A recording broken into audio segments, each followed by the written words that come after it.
All right. Sounds good.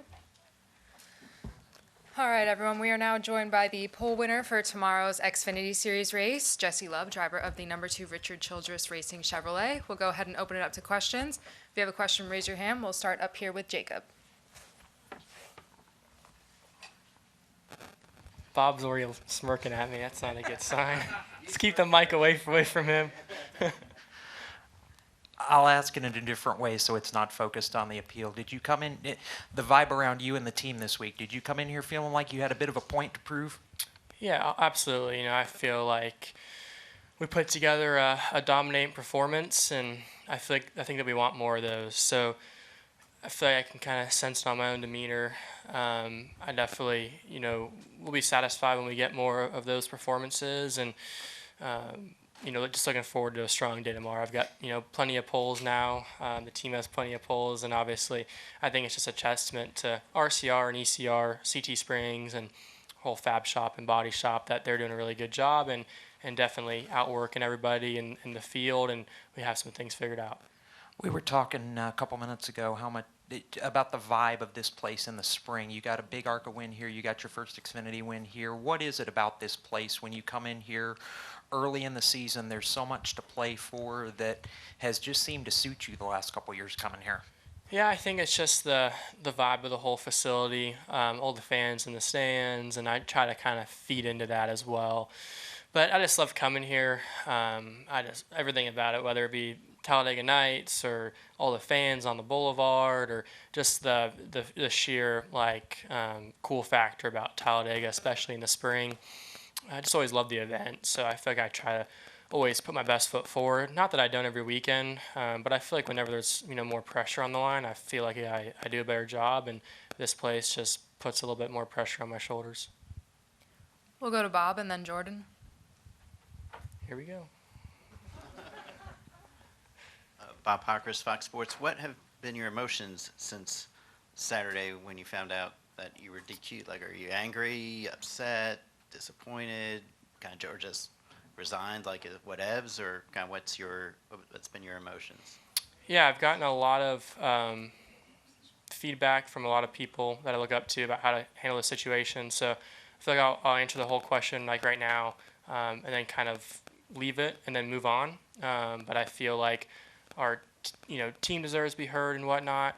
And obviously I don't want to just be a robot. I want to I want people to understand how I feel about it, and not just give the fans and all the media no explanation to what I'm thinking inside my head or feeling. But I think through the process of the appeal, now that NASCAR showed kind of what the problem was in our car, we went into the appeal process with the hopes that we could prove that it was due to damage that we sustained on the racetrack, having 2 sets of contact on pit road, and then hitting the wall about 3 or 4 times that day. And I think that we accomplished that goal throughout the appeal process, and we were able to, prove as much as we possibly could that it was due to damage. I think where the bummer factor is that didn't matter at the end of the day, right? Whether or not we went into the race legal, we sustained damage on the racetrack that caused that, and that doesn't matter, right? So I think that's where I'm a little bit bummed out about it, because my team doesn't deserve to have that press around them. RCR doesn't deserve to have that press around them. Neither does my crew chief, Danny Stockman, and a lot of that falls on their shoulders and his shoulders. So I'm glad that we were able to prove that in a sense, but I'm bummed that it doesn't matter, right? So at the end of the day, I feel like, gotta be careful how I word this, but I feel like I maybe got penalized myself for racing really hard, and I think that's where I am a little bit upset.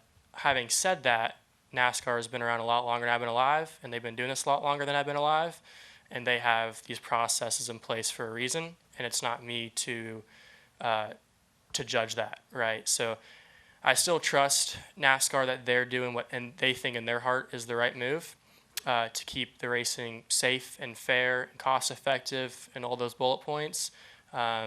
Just because I'm on the short end of it, I'm not going to all of a sudden, turn my back on NASCAR itself. I still really happy to be here, and I still trust, Eric Peterson and all the folks in NASCAR that they're doing their best job and their due diligence every week. Go ahead, Jordan. Jordan Bianchi, The Athletic. Where were you when you got the news? I was driving to Shane Van Gisbergen's house. After about an hour or two, I kind of figured something was not quite right. You keeping the trophy? Yes, I am. I was waiting on Sammy to text me, but no, I don't. I feel like Denny kept his trophy and all that, so yeah, it's in a safe in my house. Any additional questions for Jesse? Yeah, we'll go over to Chris. Chris Knight, CatchFence.com. Doug, Jesse with you and Austin continuing to have the best speed of the Xfinity Series teams at Daytona and Talladega. What's the mindset for tomorrow, and can you duplicate your win from last year? Yeah, I hope so, and I believe so. I feel like you can put your best foot forward at these racetracks and not come your way, and you cannot put your best foot forward at these racetracks and still win, right? That's what is kind of weird about the speedways, right? But I still feel like, I'm an odds person, and I believe that I can put my best foot forward enough times to be on the winning end of the speedway races.